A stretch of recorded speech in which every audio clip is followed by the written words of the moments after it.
Je vous invite à continuer la méditation des psaumes. Et nous sommes rendus au psaume 12. Psaume 12. Au chef de chœur sur la harpe à 8 cordes, psaume de David. Sauve, Éternel, car c'en est fini tes hommes loyaux. Les fidèles disparaissent parmi les humains. Il y a aussi une autre traduction qui dit les certitudes disparaissent parmi les humains. Chacun dit des vanités à son prochain. On se parle avec des lèvres flatteuses et un cœur double. Que l'Éternel retranche toute lèvre flatteuse et la langue qui discourt avec arrogance. Ceux qui disent nous sommes puissants par notre langue, nos lèvres sont avec nous, qui serait notre Seigneur? Parce que les malheureux sont opprimés, que les pauvres gémissent. Maintenant, dit l'Éternel, je me lève. J'apporte le salut à ceux contre qui l'on souffle. Les paroles de l'Éternel sont des paroles pures. Un argent éprouvé au creuset de la terre, et 7 fois épuré. Toi, Éternel, tu les garderas. Tu nous préserveras de cette race à jamais. Les méchants se promènent de toutes parts, quand la bassesse règne parmi les humains.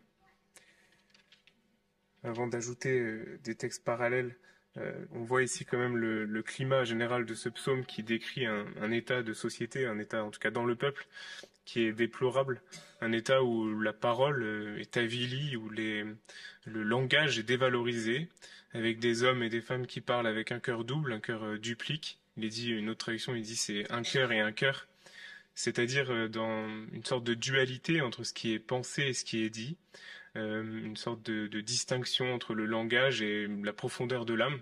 Et on voit ce climat qui crée une forme de désespoir et de découragement chez le psalmiste, qui crée aussi que le misérable est opprimé, il est maltraité. On voit ce décalage entre le discours et les choses telles qu'elles sont réellement, qui crée une forme de climat de confusion terrible.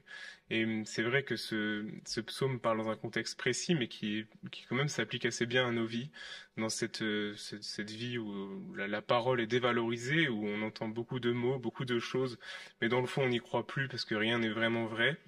Et c'est le cas pour les discours, on entend tout type de discours, mais en fait on n'y croit plus parce que tout est faux, rien n'est vrai, tout est confus, tout est diffus, tout est double. Et il y a donc ce constat-là, ce constat de découragement parce que ça opprime, découragement parce que ça crée une confusion, découragement aussi parce qu'il est dit, c'est cette traduction que j'aime bien, c'est que ça balaye toutes les certitudes. C'est-à-dire qu'il n'y a plus de fondement, on ne croit plus à ce qui est apparent, et on est comme dépité. C'est d'ailleurs ce qui a fait le fondement, c'est peut-être juste à la marge, mais de toutes les pensées complotistes, c'est-à-dire on ne croit plus parce qu'il n'y a plus de certitude et donc on va développer des pensées autonomes parce qu'en fait on ne croit plus en rien et que le discours est tellement mensonger qu'on va se développer une vérité à nous. Et ici on voit que le psalmiste en tout cas le décrit très bien et montre en fait en quoi la langue et le langage a été dévoyé et perverti et corrompt l'homme et fait qu'on est dans un état en fait où on ne croit plus en rien. Et ici c'est dans ce contexte-là que la parole de l'Éternel se fait entendre. Et ce serait le souhait de mon cœur que cette parole se fasse entendre dans ce contexte-là. Cette parole de l'Éternel, je vous l'ai dit, les paroles de l'Éternel sont des paroles pures, un argent éprouvé au creuset de la terre. Toi, Éternel, tu les garderas. Je vous invite à lire donc un texte dans Jacques 3. Un texte bien connu.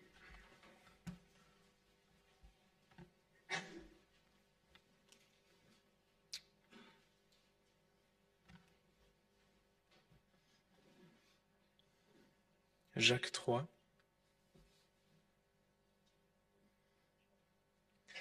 Ne soyez pas nombreux à vouloir être docteurs, mes frères, car vous savez que nous subirons un jugement plus sévère. Nous bronchons tous de plusieurs manières. Si quelqu'un ne bronche pas en parole, c'est un homme parfait, capable de tenir tout son corps en bride. Si nous mettons le mors dans la bouche des chevaux pour qu'ils nous obéissent, nous dirigeons ainsi leur corps tout entier. Voyez encore les navires, si grands qu'ils soient et poussés par des vents impétueux, ils sont dirigés par un très petit gouvernail au gré du pilote. De même, la langue est un petit membre, mais elle a de grandes prétentions. Voyez comme un petit feu peut embraser une grande forêt. Or la langue aussi est un feu, elle est le monde de l'injustice, la langue a sa place parmi les membres, et elle souille tout le corps, et embrase tout le cours de l'existence, embrasée qu'elle est par la géhenne. Toute espèce de bêtes sauvages, d'oiseaux, de reptiles, d'animaux marins sont domptés et ont été domptés par l'espèce humaine. Mais la langue, aucun homme ne peut la dompter, c'est un mal que l'on ne peut maîtriser. Elle est pleine d'un venin mortel.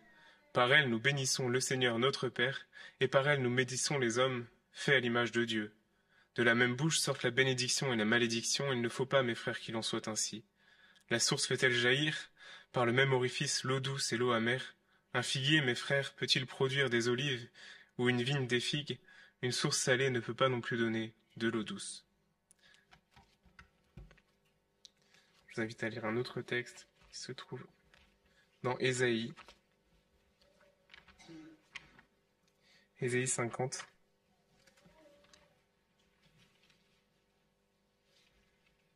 Ce qui m'était suggéré juste avant la réunion, mais qui je trouve très à propos, Ésaïe 50. Au verset 4.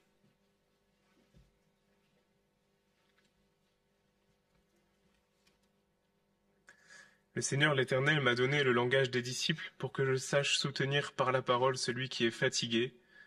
Il éveille chaque matin, il éveille mon oreille pour que j'écoute à la manière des disciples. Le Seigneur l'Éternel m'a ouvert l'oreille, et moi je ne me suis pas rebellé, je ne me suis pas retiré en arrière. Surtout ce passage où il dit « Le langage des disciples pour que je sache soutenir par la parole celui qui est fatigué ».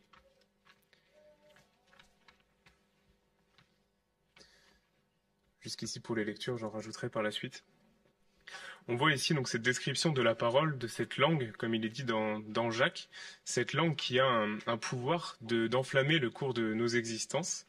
Donc c'est un sujet, en tout cas quand on parle de vent, qui est peu évident à aborder, parce qu'on est comme terrassé malgré tout en réfléchissant à ces choses-là, à cette langue qui nous engage. Et ce qui est frappant quand on réfléchit dans la parole à ce que le langage, la langue, a été donné à l'homme, elle a été donnée, donc Jacques le cite, elle a été donnée pour nommer les animaux, pour nommer la création. L'homme a été créé, la première chose qu'il fait, donc Dieu lui demande dans la Genèse de nommer, et c'est une autorité qui lui est donnée, une autorité qui fait que l'homme, c'est une autorité déléguée de Dieu, parce que Dieu nomme l'homme, et l'homme doit nommer les animaux, il nommera aussi la femme, et donc c'est un pouvoir que l'homme a reçu de la part de Dieu, un pouvoir qu'il a reçu pour accomplir son mandat sur la terre, un mandat qu'il a reçu et qu'il a perverti à cause de la chute, à cause du péché, on le sait. Mais très vite, on le voit dans la Genèse, que cette langue qui servait à nommer la création, à nommer les choses que Dieu avait données, eh bien cette langue, l'homme s'en est servi pour se faire un nom, comme il est dit dans Babel, s'auto-nommer, c'est-à-dire il s'est servi de sa langue pour s'élever et pour devenir quelqu'un. Et c'est pour ça qu'il est ici dénoncé cette langue qui est comme décalée de son but originel, une langue qui est comme débridée, qui est comme livrée au mal, livrée à la possibilité de tromper, d'être utilisée pour calomnier, pour s'élever. Et il y a ici un message, c'est-à-dire que la langue, notre langue, en tant qu'homme marqué par la chute et par le péché, est une langue qui est décalée et qui rate le but et qui n'est pas conforme à notre vocation originelle. C'est quelque chose de particulier parce que quand on réfléchit à la langue et à ce que l'on peut dire, eh bien, on aurait le sentiment, en tout cas, je crois, en tant que chrétien, on a le sentiment, voilà, en tout cas, on dit la vérité, que notre langue, comme si notre langue était un peu pure et qu'on se gardait des choses mauvaises. Mais la force de l'expérience montre bien que ce qui est dit ici, les calomnies, les flatteries, les paroles mensongères, le cœur double, eh bien, sont bien des choses qui arrivent même chez des chrétiens régénérés, des chrétiens qui sont nés de nouveau. Et on voit donc ce décalage et cette langue en fait qui est utilisée pas à bon escient, cette langue qui dans le fond détruit, qui devient cette arme redoutable, comme il est dit dans Jacques, qui a la capacité d'embraser le cours des existences. Et on voit cette langue dans le prophète de Jérémie, il est dit, pour s'opposer au prophète, les hommes disent mais tuons-le par notre langue. Et on voit ce pouvoir de la langue qui a la capacité de détruire des hommes, détruire des vies.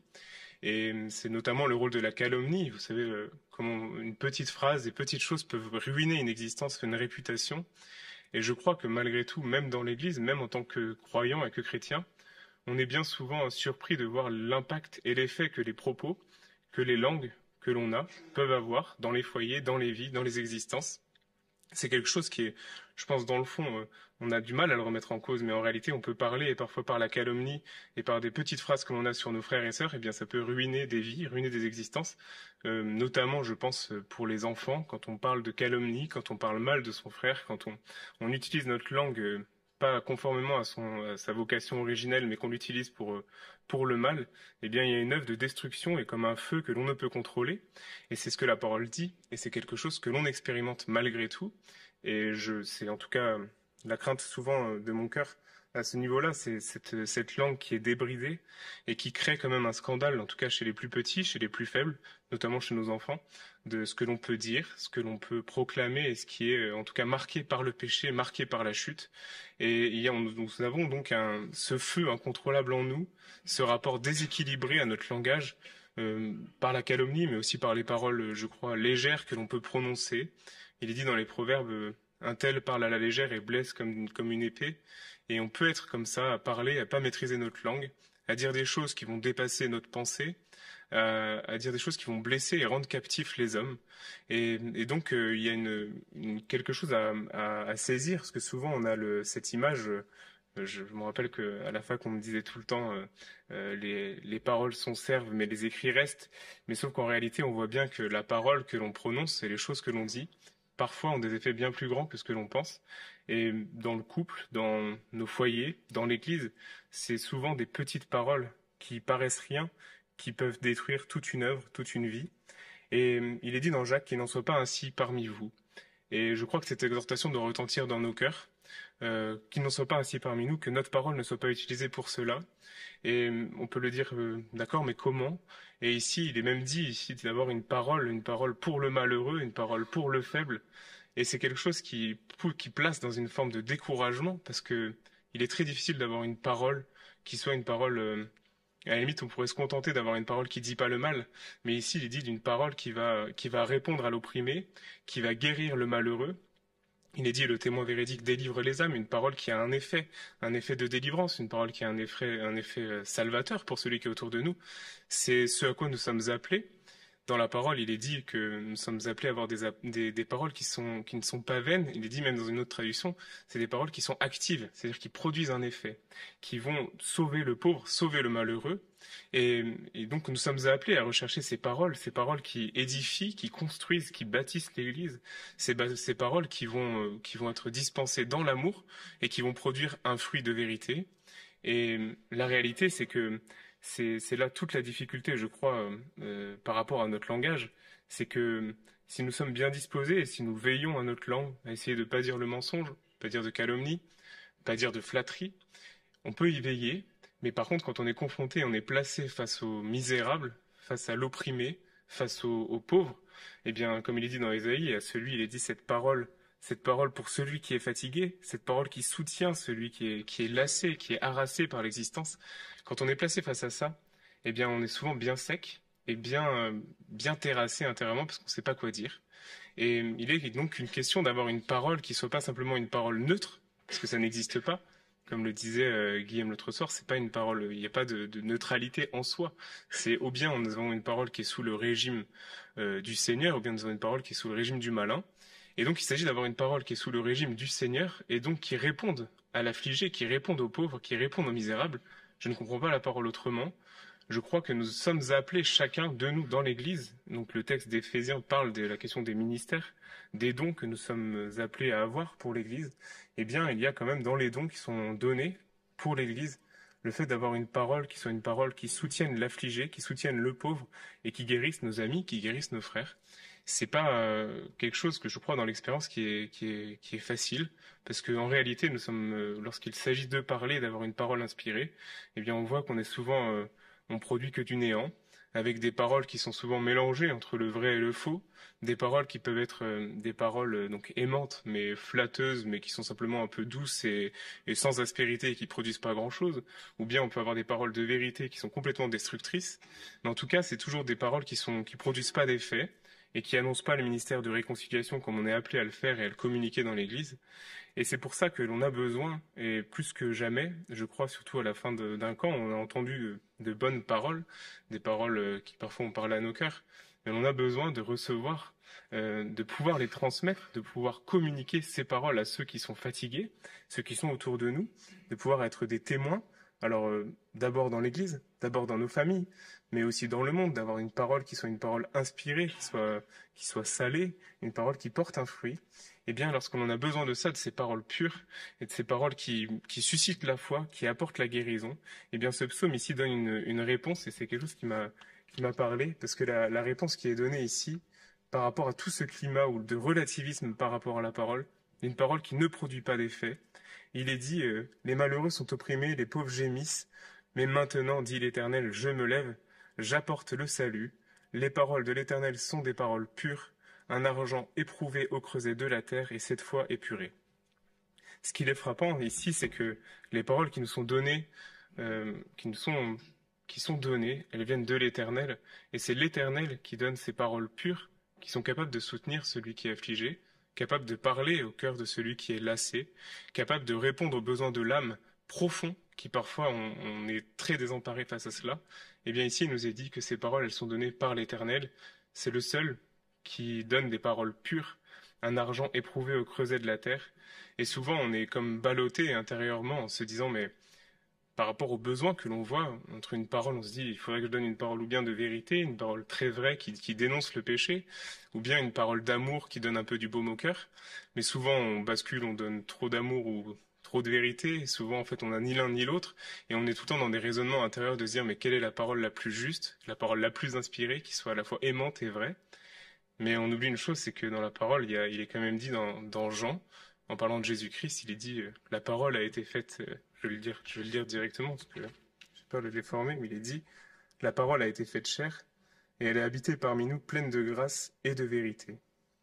Cette parole pleine de grâce et de vérité que nous recherchons, en tout cas si nous sommes chrétiens et que nous cherchons à édifier nos frères, cette parole pleine de grâce et vérité, elle est venue, elle a été faite chair, elle s'appelle Jésus-Christ, et nous pouvons la chercher de tout notre cœur, pas la trouver, être découragé, produire même le découragement chez ceux qui sont autour de nous, parce qu'une parole qui produit pas la foi, ben c'est une parole qui peut produire l'incrédulité et le découragement. Et on en entend tellement, des paroles qui, dans l'épreuve, des paroles qui produisent l'incrédulité, des paroles de découragement, des paroles d'accusation. Mais tout ça, c'est la chair qui parle. Dans le Seigneur Jésus-Christ, on a reçu cette parole qui est pleine de grâce et de vérité. Et il y a ici une promesse magnifique, c'est que pour celui qui est en Jésus, pour celui qui vit de Jésus, eh bien il vit de la parole qui est pleine de grâce et de vérité, c'est-à-dire une parole qui produit à la fois l'amour et à la fois qui ne transige pas avec le péché, qui produit l'amour et la vérité. Et donc souvent on essaie de se comporter dans l'Église comme si on se tenait sur une ligne de crête, c'est-à-dire avoir juste la parole juste au bon moment, au bon niveau. Et souvent en fait on chancelle d'un côté ou de l'autre et que en fait on oublie une simple chose, c'est que cette parole nous a été donnée en Christ. Et c'est ce pourquoi en fait nous sommes chrétiens, nous avons reçu cette parole de grâce et de vérité que l'on doit transmettre, que l'on peut donner à celui qui écoute la parole et qui la transmet à celui qui est fatigué.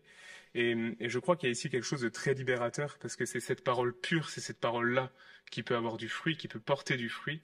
Et c'est cette parole-là, simplement quand elle est vécue dans le Seigneur, soumise au Seigneur, à son esprit, qui écoute ce que le Seigneur veut nous dire, qui se soumet à lui et qui le reçoit, qui embrasse le Fils vraiment. C'est cette parole-là qui a une puissance de vie, une puissance très particulière qui fait que ça peut ranimer la foi chez un homme découragé, créer ce qui n'existe pas. C'est cette parole c'est ce que c'est quand même ce qui est dit dans la parole, dans les ministères qui sont donnés, une parole de foi, une parole d'exhortation, une parole prophétique, une parole inspirée. C'est ce à quoi nous aspirons, c'est ce que nous voulons, et c'est ce qui nous est promis en Jésus-Christ.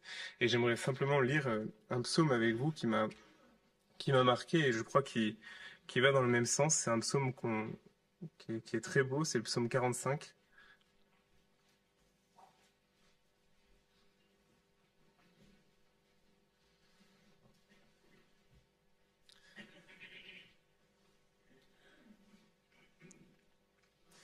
Psaume 45, verset 2, où il est dit « Mon cœur bouillonne de belles paroles, je dis, mes œuvres sont pour le roi, que ma langue soit comme la plume d'un habile écrivain.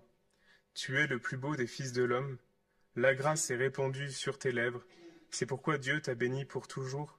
Saint ton épée, à ton côté vaillant guerrier, Ton éclat et ta splendeur, oui ta splendeur, élance-toi, monte sur ton char, pour la cause de la vérité, de l'humilité et de la justice, que ta droite te montre des exploits formidables. Tes flèches sont aiguës, des peuples tomberont sous toi, elles pénétreront dans les cœurs des ennemis du roi. Ton trône odieux subsiste à toujours et à perpétuité. Le sceptre de ton règne est un sceptre de droiture. Tu aimes la justice, tu détestes la méchanceté. Ici, on voit que, comme le psalmiste, nous pouvons avoir ce cœur qui bouillonne de belles paroles pour celui qui reçoit Jésus. Cette langue, c'est souvent un verset qui me revient, cette langue qui est comme la plume d'un habile écrivain. Et on peut réfléchir tout le temps à avoir une parole qui soit cette plume d'un habile écrivain, c'est-à-dire qui ne va pas dans un excès ni dans l'autre, qui parle bien, qui est efficace, qui est, je sais pas, qui répond aux besoins. C'est une expression très belle. La plume d'un habile écrivain, c'est qu'il n'y a rien de trop, rien de moins. Mais sauf qu'on peut y réfléchir tout le temps. Sauf que cette langue qui elle est donnée à qui? À celui qui fait cette confession, celui qui nomme le Fils, qui nomme Tu es le plus beau des fils de l'homme. La grâce s'est répandue sur tes lèvres. Et c'est là qu'il y a quelque chose de magnifique, c'est que la parole qui nous a été donnée à la base pour nommer la création, qui nous a été donnée pour cela et qui nous a servi à nous nommer nous-mêmes, à nous faire un nom, qui est une parole qui a été utilisée par le péché, et comme une restauration de cette parole qui est donnée à celui qui confesse Tu es le plus beau des fils de l'homme. La grâce a été répandue sur ta lèvre, sur tes lèvres. C'est-à-dire que pour celui qui confesse Jésus comme le plus beau des fils de l'homme, eh bien, la parole peut être donnée comme celle de la plume d'un habile écrivain, et c'est une parole qui produit du fruit, une parole qui est efficace, acérée, une parole qui guérit les cœurs. Il dit le témoin véridique délivre les âmes, c'est-à-dire une parole qui répond aux besoins des âmes des gens de l'Église, de notre famille, qui répond aux besoins des gens du monde, ceux auprès desquels nous sommes. Et il y a ici une promesse, je trouve magnifique, mais acceptons simplement que notre parole et notre bouche soient avant tout consacrées, données à confesser premièrement le Fils, confesser premièrement son œuvre, la beauté de son œuvre, la grâce qui lui a été donnée, la bénédiction que Dieu lui a donnée. Et cette langue qui est comme consacrée pour célébrer le Fils, eh bien c'est cette langue-là qui pourra bénir et qui pourra être un objet de bénédiction pour ceux qui sont autour de nous. Que le Seigneur nous accorde de vivre et d'expérimenter cette réalité-là, de ce que face à la peine de nos frères, face à l'âme abattue, l'âme affligée, eh bien on ne soit pas comme ces hommes et ces femmes qui sont secs, qui sont arides, qui n'ont rien à dire, mais qu'on soit comme le psalmiste qui, confessant le nom du Seigneur, confessant Jésus-Christ, parole de grâce et de vérité, peut dire qu'il a des paroles, des belles paroles qui bouillonnent dans son cœur. C'est l'objet de ma foi, c'est l'objet de notre foi, je pense qu'en tant qu'Église, et qu'on doit aspirer, que nos regards se tendent tout le temps davantage vers Jésus-Christ, qu'on le confesse toujours, parce que les belles paroles, les paroles qui sont des paroles de vie, paroles d'exhortation, paroles d'encouragement, paroles d'édification, elles ne sont possibles qu'en Jésus-Christ, que le Seigneur nous donne de pouvoir être de ces témoins-là, qui communiquent en Jésus-Christ cette parole de grâce, cette parole de vérité, cette parole qui fait que les hommes le connaîtront, cette parole qui fait qu'on sera aussi des témoins là où nous sommes. C'est une promesse qui est ici donnée dans ce psaume, c'est cette promesse de cette parole pure qui produit un effet dans un monde qui est marqué par la calomnie, par des paroles qui sont des paroles mensongères, des paroles qui sont trop nombreuses, mais qui font que cette parole que l'on peut transmettre, que l'on peut communiquer, ce n'est pas un discours parmi d'autres, mais c'est une parole de vie. On parle d'une personne et pas simplement d'un discours. Et c'est ça qui change tout notre rôle ici-bas. Nous sommes des témoins de Jésus-Christ et pas des témoins du christianisme et pas des témoins d'un message du christianisme. Parce que dans ce cas-là, le message ne vaut pas plus qu'un autre. Dans ce cas-là, on serait des chrétiens réformés évangéliques. Alors, si on veut aller jusqu'au bout, chrétiens réformés évangéliques de la mission de Timothée. Mais dans ce cas-là, on porte un message, mais on ne porte pas Jésus-Christ. Or, l'annonce qui nous est donnée ici, les paroles qui bouillonnent dans le cœur, ce sont des paroles qui disent et qui annoncent ce qu'est le Seigneur Jésus, c'est-à-dire le plus beau des fils de l'homme. Voilà ce que je voulais vous partager. Je vais prier.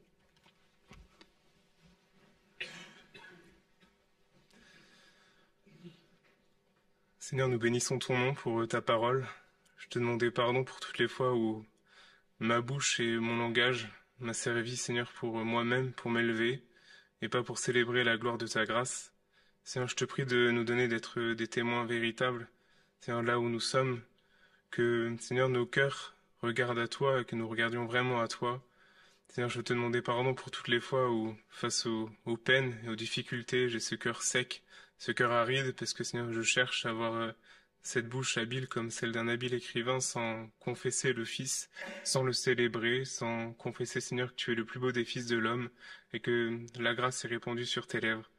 Seigneur, je veux te bénir pour cela et je te prie de nous donner encore cette parole-là, cette parole inspirée, cette parole qui communique ta vie et ta grâce. Seigneur, je veux te remercier parce que tu nous laisses pas sans rien, parce que tu nous l'as promis et que tu nous l'accordes par ton esprit. Je veux te bénir pour cela, dans le nom de Jésus. Amen.